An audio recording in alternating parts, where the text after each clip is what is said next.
Theology in 3 minutes. I entitled today's, I hate my best friend and you should hate yours too, at least sometimes. His name is Jeremy and it all happened about 13 years ago. I was finishing up my undergraduate degree and a bunch of us were hanging out together off campus at a house that a number of us lived in. The conversation changed and we started pouring out our hearts, and we were talking about college coming to an end. A whole era of our life was ending, and we started talking about marriage, and because a number of us were engaged, including myself. And these guys were great friends of mine. We were accountability partners, the whole works. And as we started sharing a little bit, Jeremy looks over at me and he says, Mike, I don't think you treat your fiance all that well. And I got to be honest, man, I got angry. And in fact, in my mind, I thought, who are you to tell me that? I kind of felt like an angry cat, hair standing up on my back. And he then went into specific examples. And as he threw out every example, man, it was like another log was being added to that fire inside of me. I got more and more frustrated. The evening came to an end, and honestly, I thought I did a pretty good job of keeping my cool. But as the week went on, I became very aware of what I was saying and doing to my fiance. I started thinking about how I was treating her. I started thinking about the words that I was using around her, the jokes that I was telling. And I realized that I had this beautiful, brilliant young woman in my life. And honestly, I really could have treated her better.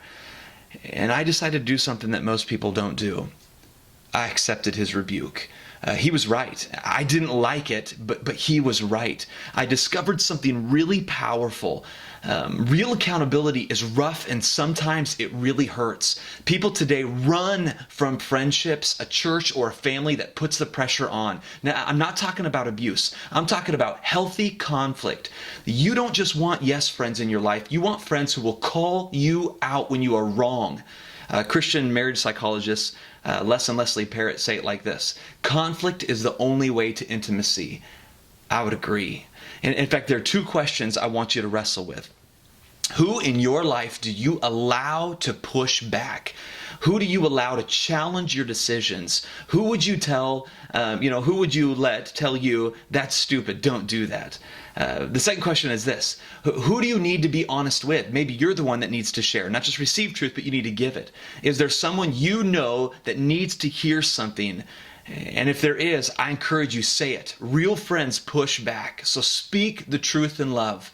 I also want to give a shout out to my accountability partners, Jeremy, Lance, David, Aaron, James. You guys, you have saved my marriage multiple times over, saved my job, my career, kept me on the right path, called me out when I was wrong.